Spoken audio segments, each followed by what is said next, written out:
Hi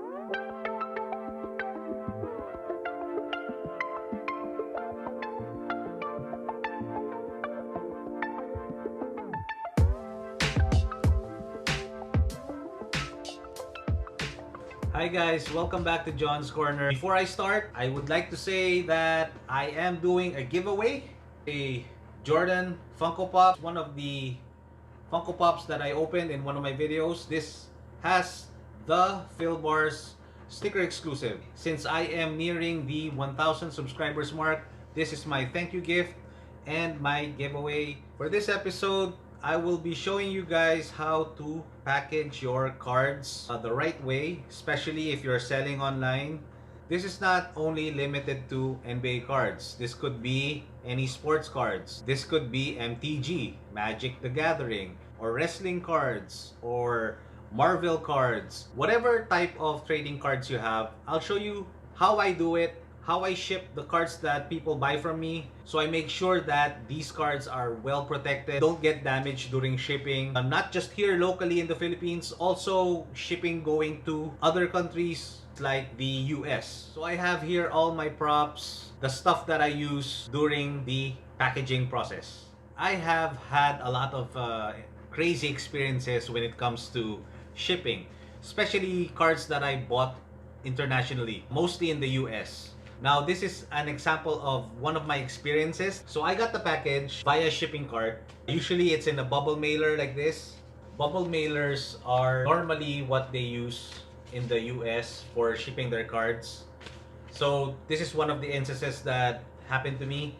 I opened up the bubble mailer, take it out.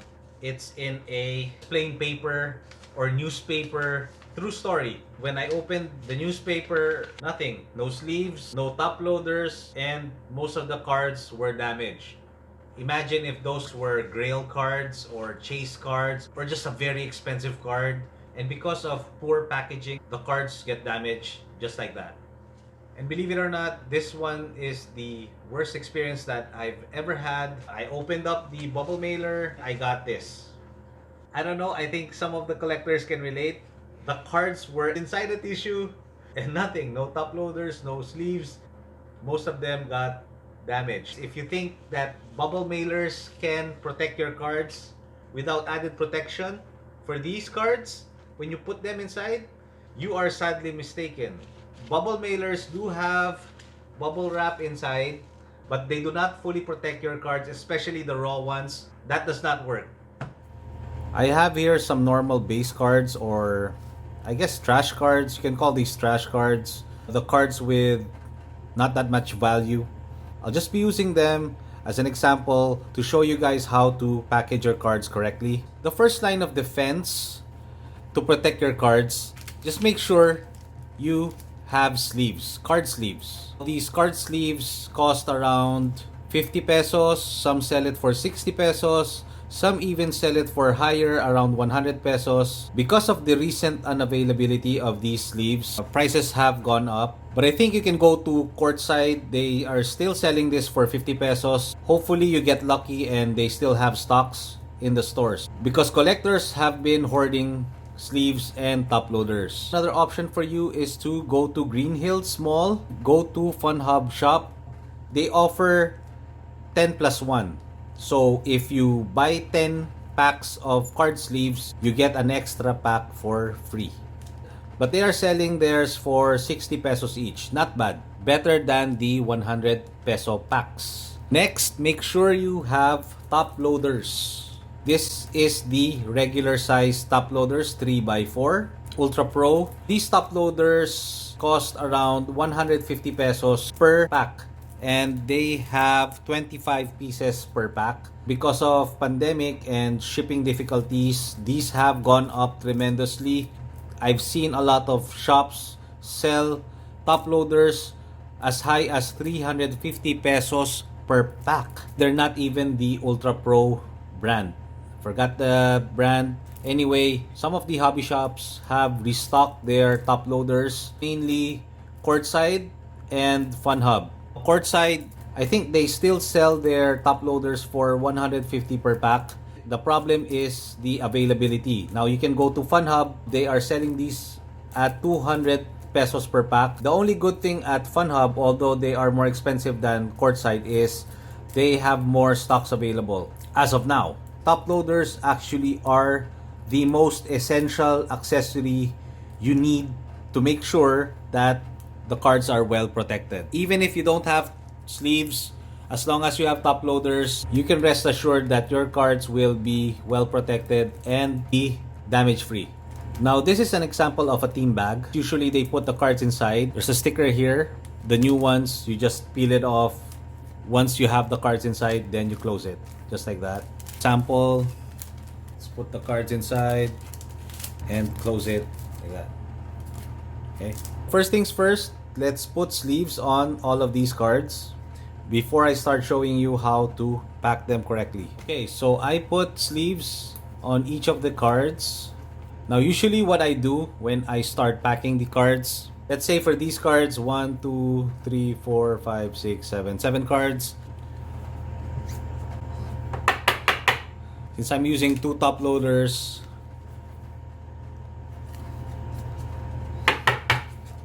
this is what I do.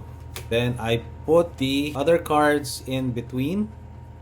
So, 1 top loader in front and the other top loader at the back. Then what I use is masking tape. I'll show you first how I do it. I just line up the top loaders.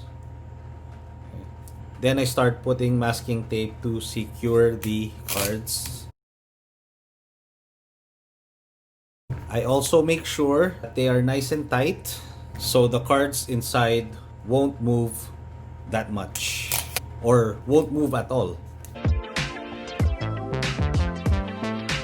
Then I just put masking tape in front, put the name, the price of the cards, and also my name under so they know from which seller they got their cards from. This is pretty much a secured packaging. If I ship this locally, I usually use bubble wrap, or you can buy these bubble sleeves. I bought this at SM department store for 36 pesos, less than $1, 5 pieces inside. These are the small ones. For these few cards, you can easily fit them inside these bubble sleeves. Just like that. And close. Then I put tape here, masking tape or clear tape. The reason why I use masking tape, you can use this actually, the clear tape. My problem here is it's hard to peel it off. I have here an example of an old top loader that I got from one of the sellers and was shipped to me. You can see the clear tape, right? My problem with the clear tape, and I think a lot of buyers can relate to this, is that they are so hard to peel off. So I'll start peeling this off. See?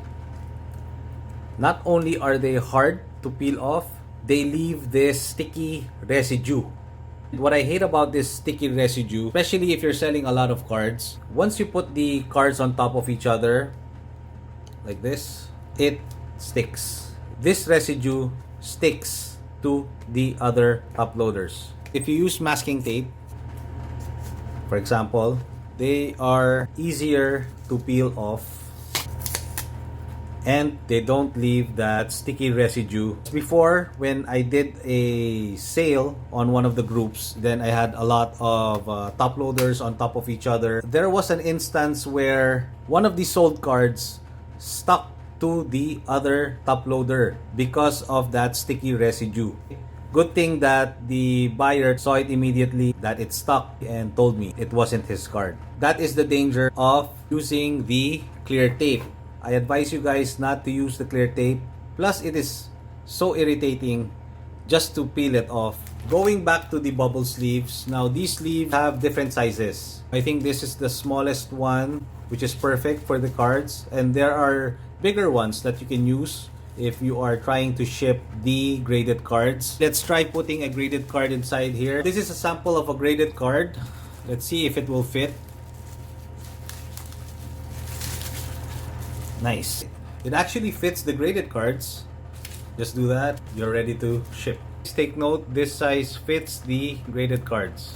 Now if you're shipping a lot of cards, multiple cards, let's say a couple of graded cards and a lot of raw cards, and if it won't fit the bubble sleeve, I suggest you just buy a bubble film. These cost 27 pesos, around 50 cents US dollar at National Bookstore. The only cool thing with using this is that you can adjust the size of the bubble wrap that you need. Depends on how much cards you will be shipping. Some sellers do it this way. They put a card inside a top loader, then the other dibs or the other purchases they put in front, okay, and then they close it. They close the team bags, and then they put it inside the bubble wrap just like this, and close, tape, tape, tape. Although most of the time this will work, I still don't advise you guys to do this. The truth is, the front is still exposed, especially the surface, the edges, the corners of the card in front is very much exposed to getting damaged, depending on the courier or how they handle your cards, because you'll never know if this might be in a bubble mailer, then a really heavy package goes on top of it. You'll never know, right? There's a high chance you can see a crease on the surface. Also the edges and the corners, they could get dinged during transit. So I do not advise this. If you like using the team bags, you can put two top loaders, one at the back, one in front. Now this is much safer, just as long as the team bags is not too big for the top loaders, so the cards inside won't move around that much. This one actually is a good way to ship your cards. But then again, just to be safe, just put the masking tapes like what I did earlier. That's still the best way, so the cards in the middle won't move. Now, for example, you are going to ship a card inside a magnetic case or mags, just like this one. This is my customized Kobe card. The problem with the magnetic case, this is not a screw case. These types of cases can open up pretty easily because it only has a magnet that supports it. The best way to ship a card inside these mags, simple, just put masking tape on top. Now your card is secured. Again, I do not advise you guys to use the clear tape. It will just mess up the surface of your magnetic case. It will leave that sticky residue in there, and it's a hassle to peel off. Lastly, I know it's very hard to find these top loaders now, and when you do find a top loader, they are now very expensive. If you are selling those very cheap base cards, it really isn't worth it for you guys to buy top loaders at a high price and use it to ship the cards, because obviously you want to maximize your profit. I have an alternative for you. You guys can use a carton box. For example, this carton box, it's very smooth. You can just cut this out using a cutter. For this one, you can do two. The reason why I said smooth, because if you use a carton box like this, just look at the surface, it's not even. For example, you're not using a top loader and you put the cards and then another carton on top, there's a high chance that your cards will get damaged. If the cards get pressed down by a heavier package on top of it, there's a high chance that the surface of your cards, the edges, the corners, will get creased because of the uneven surface. Again, the best option for you is to look for a nice and smooth, even surface carton box. You can use this to ship your cards if you're trying to save on these top loaders. Again, these are now expensive. If you don't want to spend extra money for the bubble wrap, what you can do is, if you have a lot of extra top loaders, just use the top loaders, put the masking tape. If you want extra protection, just put cardboard on top and at the back, then tape. That is also an alternative for you guys if you don't want to use bubble wrap. This already is actually fine. It is pretty much sturdy enough, but I still prefer to put bubble sleeves or bubble wrap just so you don't leave anything to chance, to make extra sure that these cards are safe So guys, for the new sellers out there trying to sell any type of sports cards or any trading cards, this is how I package my cards. For the longest time that I have been selling cards, so far I haven't had a single incident where the buyer was complaining about the packaging or any damaged cards. Also, before I forget, if you use the clear tape, let's say this is a clear tape, some people might use cutter to cut the middle. Sometimes there's a high chance the blade might hit the card and damage it. That's another reason not to use the clear tape. Masking tape is always the way to go when it comes to packaging your cards. For the sellers out there trying to make cards, I know you guys want to make money. When you do get to sell your cards, even if it's not that expensive, please, I'm asking you, be professional enough to package the cards the correct way. Our buyers, they deserve nothing less. We don't know how hard our buyers work for their money. I'm pretty sure, especially now during the pandemic days, that most of our buyers put their hard-earned money just to collect these cards. So guys, please, sellers, trades, the least we can do is to make sure that the cards are very well protected. So this concludes our video for today. I hope I explained this very well, especially for the sellers out there. I can't stress this enough. You don't want to be receiving cards that are poorly packaged, because I have been in that situation for multiple times already, and it's very frustrating to receive cards that are damaged because of poor packaging. So thank you guys for watching. Please subscribe to my channel. Hit that notification bell on the side so you will get updated each time I put out a new video. And also, reminder again that this will be my giveaway once I hit the 1,000 subscribers mark on my YouTube channel. Watch out for this giveaway, and I'll see you guys on my next video.